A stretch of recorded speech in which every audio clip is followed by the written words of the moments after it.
Enfin une victoire large, nette et sans bavure du Paris Saint-Germain ce soir. 3-0 au Red Bull Salzbourg. Bon, je vais pas vous mentir, j'ai quand même été assez déçu encore une fois de l'efficacité. Mais bon, vu le contexte, on va dire que les 3 points, c'était l'essentiel. Voilà, on va pas se mentir. Maintenant, il faut se contenter de peu. Avant ces matchs-là, tu les gagnais 5 et 6-0. Et après, c'était contre les grosses équipes que tu avais du mal. Mais maintenant, on dirait que c'est un exploit d'avoir battu le Red Bull Salzbourg. Alors d'abord, je voudrais parler des occasions ratées en première mi-temps. Il y a des occasions, je suis désolé, c'est lamentable. Alors, heureusement, il s'est rattrapé. D'ailleurs, Pompon vous le dira. Ramos, les 2 occasions qu'il rate avant son but, ce n'est pas acceptable. Voilà. Le mec, il est professionnel. Il n'y a pas de gardien. Tu as juste à mettre ton pied. Tu n'as même pas besoin d'être footballeur professionnel ou même d'être sportif professionnel. Un aveugle de 96 ans aurait mis le but. Il y avait juste à mettre le pied. Les 2 premières occasions, je suis désolé, d'accord, je veux bien, il manque de confiance, il revient de blessure et nanani et nanana, mais Dani Olmo, lui, quand il était blessé pendant 3 mois, il a marqué direct, le gars. Il a marqué direct. Donc, faut arrêter de se trouver des excuses. À un moment donné, quand tu es footballeur professionnel, tu sais marquer des buts. Voilà, surtout dans ce genre de contexte, d'occasion. Donc voilà, quoi qu'il en soit, il fallait absolument gagner. Ils ont gagné. Alors moi, je me dis, j'espère que le Paris Saint-Germain finira dans les 24 et se qualifiera. Mais quand tu vois la dureté de battre le Red Bull Salzbourg, parce que ça s'est fait quand même sur la fin, parce que d'accord, on a marqué en première mi-temps, 1-0 à la mi-temps, mais après, la deuxième mi-temps, ça a été beaucoup plus dur. Pendant les 30 premières minutes, Paris n'a pas tiré au but. Des occasions ratées à foison de Barcola. Barcola, il n'y est plus. Barcola, il n'y est plus. Il n'arrive plus à mettre une occasion. Il n'arrive plus à mettre un but. Et en plus de ça, il a été élu homme du match. Je ne comprends pas. Barcola a été élu homme du match. Donc maintenant, bon, il va falloir nous dire les critères pour être homme du match. Pour moi, un homme du match, c'est quand un joueur est décisif. Mais vraiment décisif, quoi. Le nombre d'occasions que Barcola a raté, si Paris n'avait pas gagné, est-ce que Barcola aurait été élu homme du match? S'il y avait eu 0-0, est-ce que Barcola aurait été élu homme du match? Avec toutes ces occasions ratées. Moi, je pense pas. Honnêtement, je pense pas. De le mettre homme du match, ça me paraît quand même assez exagéré. Quand tu vois le match de Achraf Hakimi, mais c'est Hakimi qui mérite l'homme du match. Il faut arrêter. Hakimi, de très loin, exceptionnel. Remarquable. Il était partout, le gars. Sur le premier but, comment il saute. Non, mais attends. La tête qu'il met, il a fait une Cristiano Ronaldo pour la donner après à Ramos. Donc, faut arrêter de Barcola, largement Hakimi. Moi, j'ai beaucoup aussi aimé l'entrée de Désiré Doué. Et je pense que Désiré Doué devrait avoir sa chance en tant que titulaire. Voilà, très clairement. Je suis désolé. Doué, sur sa rentrée, il a été meilleur que Barcola sur tout le match. Et on met Barcola homme du match. Alors, c'est l'UEFA qui désigne les hommes du match. Je ne sais même pas si les mecs de l'UEFA regardent les matchs. Bref, c'est pas notre problème. Pour moi, Hakimi, non seulement c'est l'homme de la saison du côté du Paris Saint-Germain, mais en plus ce soir c'est l'homme du match et pas pour moi Barcola. Victoire nette et sans bavure, ça c'est bien. 3 buts marqués, 0 encaissé, ça c'est bien aussi. Des joueurs qui retrouvent la confiance, comme Ramos. J'espère que ce but va lui faire du bien et que ça va en amener beaucoup d'autres.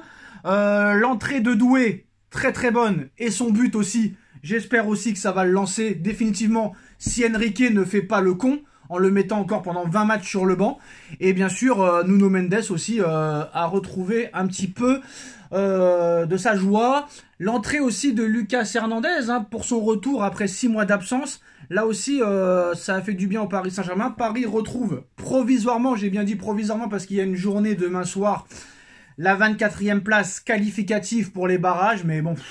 Quand tu vois qu'à 2 journées de la fin, tu es seulement 24e et tu es toujours aux portes de l'élimination. Il faudra attendre les résultats de demain soir. Mais il est fort possible que demain soir, tu ne sois toujours pas dans les 24 premiers. Et moi, je suis désolé de le dire. Mais c'est pas sur ce match-là qu'il fallait... Bon, tu dois gagner tous les matchs. Tous les matchs, tu dois les gagner. Mais où tu vas regretter, c'est le match contre le PSV Eindhoven, où tu dois gagner. C'est le match contre l'Atlético Madrid, où c'est peut-être le meilleur match de la saison et tu ne gagnes pas. Tu ne fais même pas un match nul. Donc, vraiment, Paris aurait dû avoir au moins minimum 4-5 points de plus. Et là, on serait vraiment à l'aise au niveau de la qualification. Et quand tu vois que Brest en a mis 4 à Salzbourg, toi, t'en as mis que 3. Paris n'a pas battu le PSV Eindhoven au parc. Alors que Brest a battu le PSV Eindhoven ce soir. Vous vous rendez compte? On nous a toujours dit, ouais, c'est une histoire de fric. Paris, c'est le plus gros budget. C'est normal que Paris est tout le temps champion de France. C'est pour ça que Paris recrute les meilleurs joueurs. C'est pour ça que Paris est le seul représentant sérieux en Coupe d'Europe et en Ligue des Champions. Dites-moi le budget de Brest et dites-moi le budget du Paris Saint-Germain. Dites-moi la vérité. Dites-moi la vérité. Parce qu'on se rappelle à l'époque, quand Nice jouait l'Europa League, quand Saint-Etienne jouait l'Europa League, et qui perdait contre l'Apollon Limassol, qui perdait contre Stéphane Eschberg ou Brandbergen, des équipes qui ont des noms de personnes. Donc ce soir, Brest est à un pas de la qualification en 8e de finale de Ligue des Champions. C'est incroyable.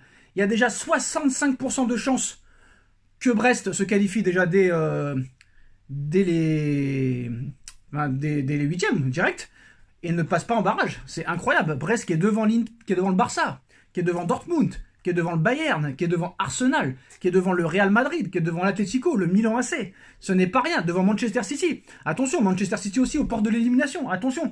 Donc voilà. Quoi qu'il en soit, on va parler du Paris Saint-Germain ce soir.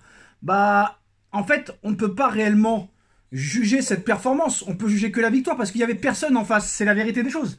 Ce soir, il n'y avait personne en face. Ils n'ont même pas tiré une seule fois au but. Ils n'ont même pas eu une occasion. Donc la victoire de ce soir, avec l'effectif que tu as à ta disposition, elle est banale, elle est normale. Et on est en train de faire cette victoire 3-0 à Salzbourg comme une victoire exceptionnelle que tu aurais battu le Real ce soir. On dirait que tu as battu le Real 3-0. On dirait que tu as battu le Bayern de Munich 3-0. On dirait que tu as battu le Barça 3-0. Mais non, c'est le Red Bull Salzbourg, une équipe d'Europa League à la base. Et encore, je suis gentil. C'est ça le problème du Paris Saint-Germain. Donc admettons qu'on va en barrage. Très bien. Mais si on tombe contre une grosse équipe, ça va être très compliqué. Donc maintenant, voilà. Maintenant qu'on a cette victoire, il faut que cette équipe soit lancée. Il faut que cette victoire serve de tremplin pour très clairement lancer cette saison. Là, il y a un match contre Lyon dimanche, une très très grosse équipe, un cadre quand même de Ligue 1, qui est très très bien aussi en Europa League. Après, tu vas jouer contre Monaco, après tu vas jouer contre Lens en Coupe de France. C'est là que tu dois lancer ta saison. Là, tu as Lyon, après tu as Monaco, après tu as Stuttgart, après tu as Lens, après tu as Manchester City. C'est là que ça doit se jouer. Voilà. Très clairement, c'est là que ça doit se jouer. Mais en tout cas, ce que j'ai aimé quand même, c'est que ça a été un Paris Saint-Germain quand même qui a maîtrisé son sujet ce soir. Voilà, ça fait du bien, on va pas se mentir, parce que là, c'était réellement la crise pour moi. Ça fait du bien. Alors, j'irai pas jusqu'à dire très belle victoire, mais bonne victoire. Voilà, bonne victoire, 3-0 du Paris Saint-Germain. Dommage qu'on n'ait pas mis plus de buts, car ça aurait été bien quand même aussi pour le goal average qui est très important. Maintenant je regarde le calendrier un petit peu de nos concurrents directs et je me dis que c'est pas très bon pour Paris quoi. Le Stuttgart PSG va être déterminant et il faudra obligatoirement une victoire pour espérer, si ce n'est pas trop tard, parce que moi Stuttgart je les ai déjà vus jouer. Non seulement contre Madrid, notamment contre Madrid, et je peux vous dire que ça va être très compliqué pour le Paris Saint-Germain contre cette équipe de Stuttgart. Pour l'instant, on n'en est pas là. L'essentiel a été fait ce soir. Victoire 3-0. Voilà, maintenant, on n'a plus le destin entre nos mains. Maintenant, il va falloir vraiment gagner tous les matchs, et absolument aussi le match contre Stuttgart pour pouvoir espérer. Mais ça se trouve, même avec les 2 victoires que tu pourrais avoir, tu ne pourrais peut-être pas te qualifier. Mais en tout cas, voilà. Par contre, je suis désolé, mais Vitinha, c'est bien, 140 ballons touchés, mais à l'arrivée, ça donne pas grand-chose. Ruiz, il est toujours aussi mauvais. Joao Neves, pour moi, il est bon, mais c'est pas non plus exceptionnel. La défense centrale, je peux pas la juger parce que l'équipe adverse a été inexistante offensivement. Donnarumma a fait un arrêt à la fin, mais sinon on l'a pas vu. Mais voilà, je pense que ça manque encore d'efficacité devant le but. C'est très maladroit devant le but. Je pense que Paris, ce match-là, se devait de gagner au moins 6 ou 7-0. Ça n'a pas été le cas, mais au moins il y a la victoire, 3-0. Donc voilà, on verra pour la prochaine journée qu'est-ce qui se passera contre Stuttgart. Mais il faut que le match contre Lyon et contre Monaco nous serve de gros tests pour préparer ce match contre Stuttgart, qui va être très compliqué, n'est-ce pas Pompon? Voilà, Pompon vous dit au revoir et à très vite pour une nouvelle vidéo. Victoire de Paris, allez Paris.